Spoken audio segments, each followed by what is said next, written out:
Assalamualaikum warahmatullahi wabarakatuh. Selamat pagi dan selamat datang di studio produksi siaran program televisi SMK Miftahul Ulum Boarding School Jogoloyo Demak.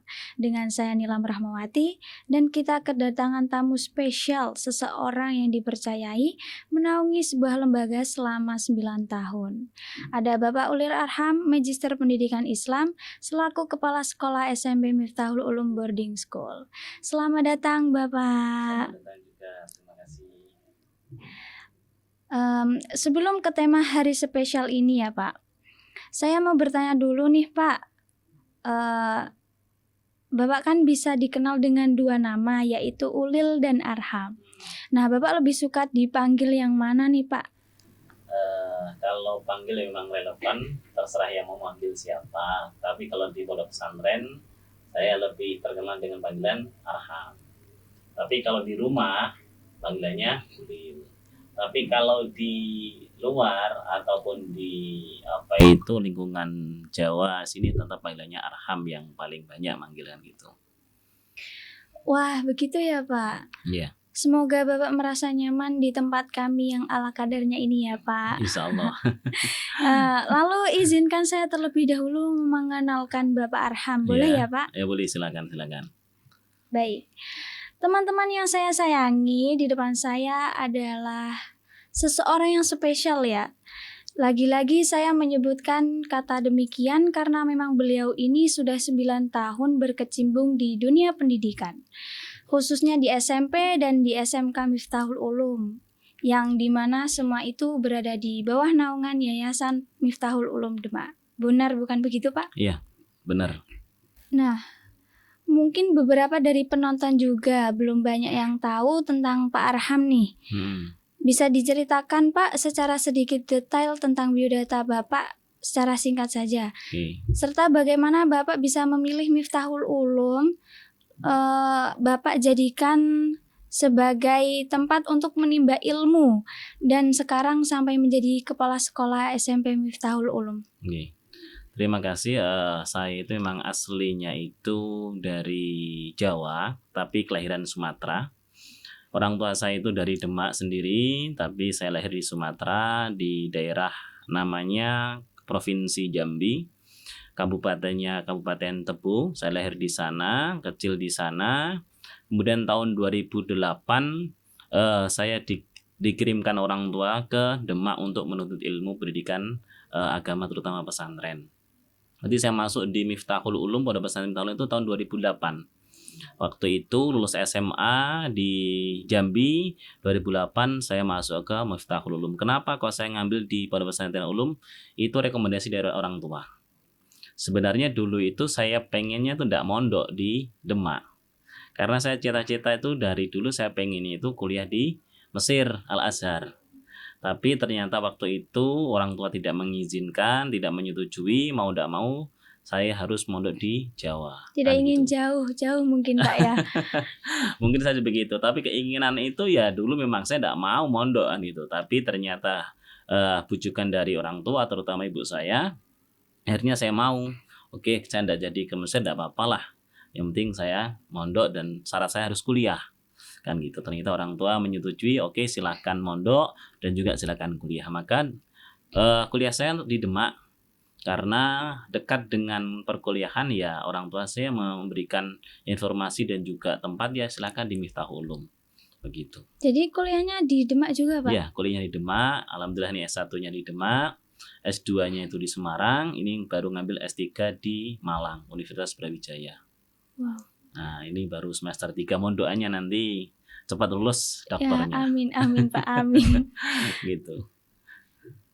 Dulu juga sepertinya pernah menjadi salah satu tenaga pendidik di SMK Miftahul Ulum ya Pak? Ya benar, mulai 2014 saya itu masuk di SMK. Di SMK ditugaskan sama yayasan di SMK mulai tahun 2014. Kan gitu. Itu juga pertama masuk di dunia pendidikan khususnya di guru kan gitu. Nah, itu tadi kan ketika Bapak sudah berada di sini, tapi Bapak sendiri sudah berapa tahun nih Pak menjadi keluarga besar di Yayasan Miftahul Ulum? Ya mulai masuk di pondok pesantren ya 2008 sampai sekarang 2023. Itu mulai mondok, kemudian lulus dari aliyah, udah sambil kuliah, terus sampai sekarang masih di pondok pesantren, istri masih di pondok pesantren, anak juga masih di pondok pesantren, mengabdi di Miftahul Ulum gitu. Dan bagaimana kesan pesannya selama berada di lembaga ini, Pak? Kesannya bagus sekali. Banyak ilmu yang saya dapat dari Miftahul Ulum, terutama dari Romo Geji Kumitambi sekaligus selaku pengasuh. Ya, waktu dulu ilmu banyak sekali yang saya dapat, terutama satu tentang model kepemimpinan, kedua tentang kedisiplinan, banyak sekali sampai banyaklah ilmu yang saya dapat dari guru saya, yaitu Romo Geji Kumitambi terutama, dan juga guru-guru saya yang lain yang di pondok pesantren banyak sekali. Itulah kesan saya. Dan mungkin pesan saya yang di Miftahul Ulum ya, satu, kita sebagai guru pribadi dan juga teman-teman yang berada di sini harus terus semangat. Pesan saya harus semangat untuk mengajar, untuk menyampaikan ilmu yang kita dapat di Miftahul Ulum ini. Nah, sudah lumayan nih Pak ya saya bertanya tentang biodata singkat Bapak. Ya. Tapi sampai-sampai saya lupa bertanya kabarnya Bapak. Nah, dan ini bagaimana kabarnya Pak? Alhamdulillah kabarnya baik, sehat. Kalau Mbak Nilam sendiri gimana kabarnya? Alhamdulillah sangat sehat-sehat Oke. sekali. Tapi agak-agak kurang semangat sedikit Pak ini. Aduh, gimana? Gitu. Karena gini ya Pak, kayak ngerasa tuh mungkin ini adalah pengalaman pertama saya Oh, gitu. bersama Bapak gitu. Oh, gitu. Ya biasa saja. Dulu kan pernah apa itu ketemu kan, biasa saja kan Iya. gitu. Nah, teman-temanku yang saya sayangi, kali ini kita akan menuju ke topik utama kita. Tapi sebelum itu, menurut Bapak, kata guru itu apa sih, Pak? Guru itu yang berartikan begini. Guru itu adalah orang yang mendidik seseorang. Siapapun yang dididik itu namanya guru.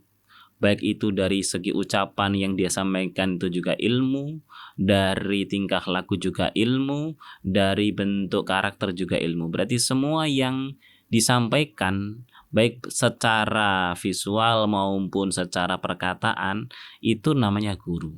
Contoh, salah satu orang yang saya kagumi itulah sosok Kiai Haji Humid Tamyiz. Dia salah satu guru saya yang luar biasa dari segi apapun, dari segi kedisiplinan, dari segi kesederhanaan, itu kan dari kesehariannya, juga dari ilmunya juga luar biasa. Berarti tidak hanya menyampaikan keilmuan, tapi juga menyampaikan tentang akhlak pribadinya, kesederhanaannya, jiwanya, itu juga termasuk guru. Yang kita ambil ilmunya, yang kita resapi ilmunya. Menurut saya begitu. Lalu apa kenangan yang paling berkesan menurut Bapak selama menjadi seorang guru? Banyak ya. Terutama dulu ketika saya ngajar di SMK. Kesan saya gini, saya kan lulusan dari pendidikan agama Islam. Satu, ketika saya ngajar di SMK itu saya diberi mata pelajaran dari SMK, itu mata pelajaran pendidikan jasmani dan rohani, PJOK.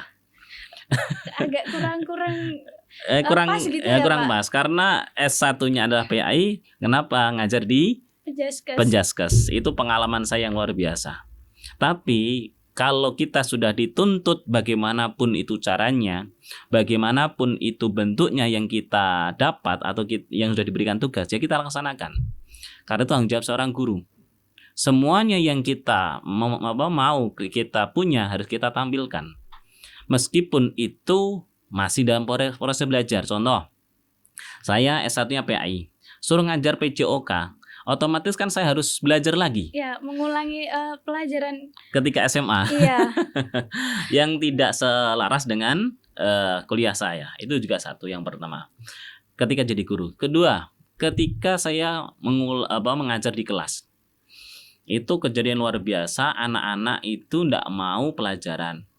Kenapa? Karena Pak pengennya kita olahraga. Ketika si materi tidak mau dia, harus olahraga hari ini Pak. Praktek terus ya Pak? Praktek terus. Lah bagaimana ilmu harus sampai kepada siswa ya ketika di sela-sela itu mengajarkan olahraga, kemudian praktek, kita sisipi keilmuan-keilmuan. Maka ini adalah tugas sebagai guru, belajar itu tidak hanya di dalam ruangan, tapi juga bisa di luar ruangan. Ketika keseharian, oh ini loh yang kita tampilkan, oh inilah yang kita tampilkan. Makanya guru harus benar-benar kreatif untuk menyampaikan isi materi kepada siswa. Tidak hanya di kelas saja, di luar kelas juga harus begitu. Ya mungkin karena mungkin anak pondok mungkin ya Pak, butuh refreshing. Jadi harusnya tuh pelajarannya di luar aja Pak, jangan kan di gitu. kelas gitu. Mungkin pusing nyatet mulu. Ya memang gitu ya Pak. apalagi kurikulum kita kan sekarang kurikulum merdeka. Artinya itu merdeka dalam guru bagaimana mengkonsep semua materi bisa tersampaikan kepada siswa. Siswa itu senang, siswa itu dapat memahami dengan benar. Makanya ada kurikulum merdeka semacam ini bagus menurut saya. Kenapa? Guru ini ada tantangan tersendiri untuk menyampaikan materi kepada siswa. Siswa menjadi paham dengan pola setiap masing-masing siswa itu berbeda-beda. Begitu. Saya ingin bertanya kepada Bapak Ya. nih. Lalu bagaimana cara agar kita lebih menghargai dan mendukung guru-guru kita? Tentu yang kita harapkan bukan hanya di peringatan Hari Guru saja ya Pak. Itu bagaimana ya Pak? Salah satu kalau sesama kita, contoh sesama guru ya, satu saling menghargai. Kalau dilihat dari pandang dari arah guru, itu kita sesama guru satu saling menghargai, dua saling kerjasama. Dan nanti antar guru satu dan yang lain itu ada rasa saling sayang menyayangi, artinya kekompakan ada. Kalau dilihat dari siswa, bagaimana siswa itu menghargai guru? Semua apapun yang diatur sekolah dilaksanakan. Satu. Dua, tata sopan santun ketika dalam kelas juga harus tertata bagus. Itu. Terus kemudian, tidak hanya dalam 1 tahun sekali ada peringatan Hari Guru. Kalau bisa setiap hari, guru itu kita berikan sesuatu yang menurut kita itu biasa-biasa saja. Contoh kasih kejutan, kasih selamat, ataupun sopan santun, salam, dan lain-lain. Banyak sekali yang kita itu bisa apresiasi kepada guru-guru itu. Tidak hanya 1 tahun kali kasih bunga, kasih nyanyian, kasih puisi, kasih surprise. Tidak hanya 1 tahun sekali. Kalau bisa setiap hari. Berbentuk apa? Ya tadi ucapan. Selamat pagi Bu, selamat pagi Pak. Itu salah satu kita menghargai guru-guru kita. Gitu. Tidak berbentuk barang lah kan gitu. Ucapan juga bisa. Apa pesan atau nasihat yang ingin Bapak sampaikan kepada para guru-guru? Pesan dan nasihat saya yang pertama, satu, harus semangat dalam menyampaikan ilmu kepada siswa. Meskipun kita di dunia pendidikan saat ini banyak sekali kejadian-kejadian yang luar biasa di luar dari nalar kita, banyak kekerasan, banyak bully dan lain-lain. Guru harus tetap semangat, guru jangan sampai drop, guru harus bagaimanapun caranya ilmu kita bisa sampai kepada anak-anak. Dengan cara kita harus kreatif, harus sabar, harus tak punya tanggung jawab yang besar, harus tetap semangat. Itu. Karena sebagai nanti amal kita kalau kita sudah tidak ada di dunia lagi. Ilmu kita yang nanti akan sampai kepada anak-anak itu. Apakah Bapak percaya bahwa penghargaan dan apresiasi terhadap guru itu seharusnya lebih dari sekedar 1 hari dalam setahun, Pak? Ya tidak hanya 1 hari. Harus beberapa kali lah, enggak boleh 1 hari. Berarti anggapan kalau 1 kali itu dalam 1 tahun berarti guru hanya dihargai 1 kali itu. Enggak boleh dalam semacam itu kan gitu. Berarti lebih baiknya kita harus melakukannya setiap hari gitu Pak ya? Bisa jadi. Bisa jadi. Dengan cara apa? Ya tadi, komunikasi antara siswa dengan guru harus baik. Gitu. Apa harapan Bapak Arham untuk masa depan pendidikan dan peran guru, Pak? Harapan saya untuk masa depan, guru mohon untuk selalu pikirkan oleh pemerintah, terutama oleh pemerintah Indonesia di bidang dinas pendidikan maupun Kementerian Agama. Karena kita lihat guru-guru sekarang itu banyak yang masih honorer. Honorer itu ya gajinya itu di bawah rata-rata UMKM, tapi semangatnya luar biasa.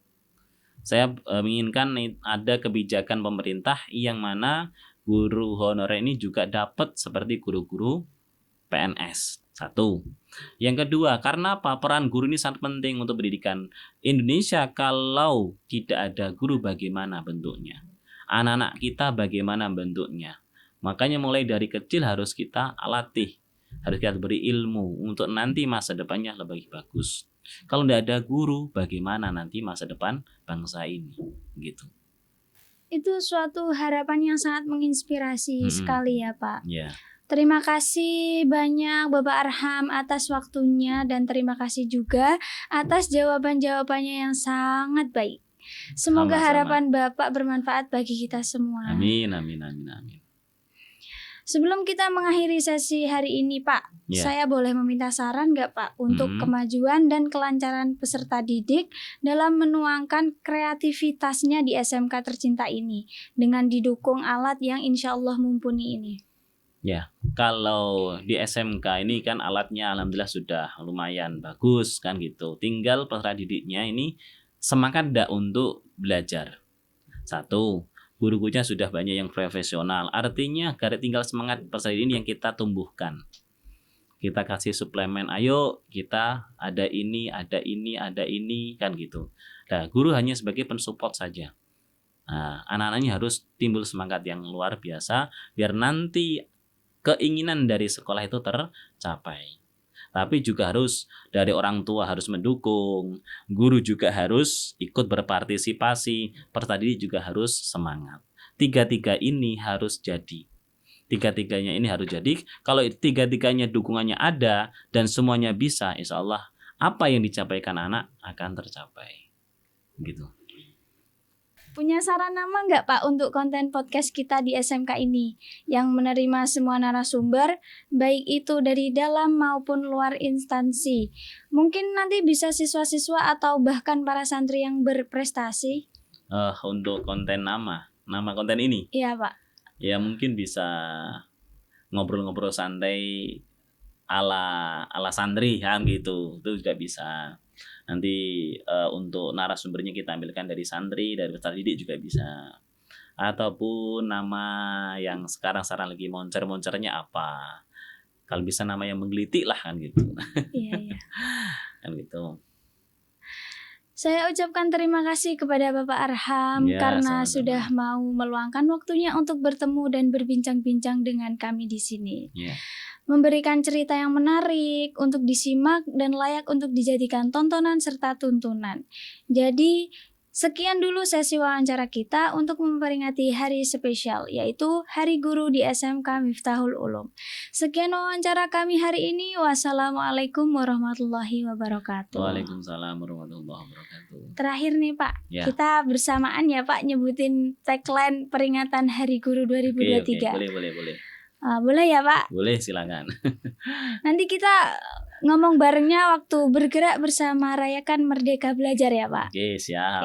Ini ada gerakannya ndak ini? Ada gini Pak. Oke. Silakan, gimana? Selamat Hari Guru Nasional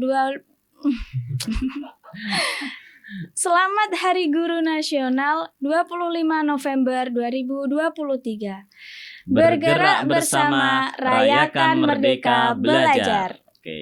Terima kasih Terima banyak kasih, Bapak Arham. Iya.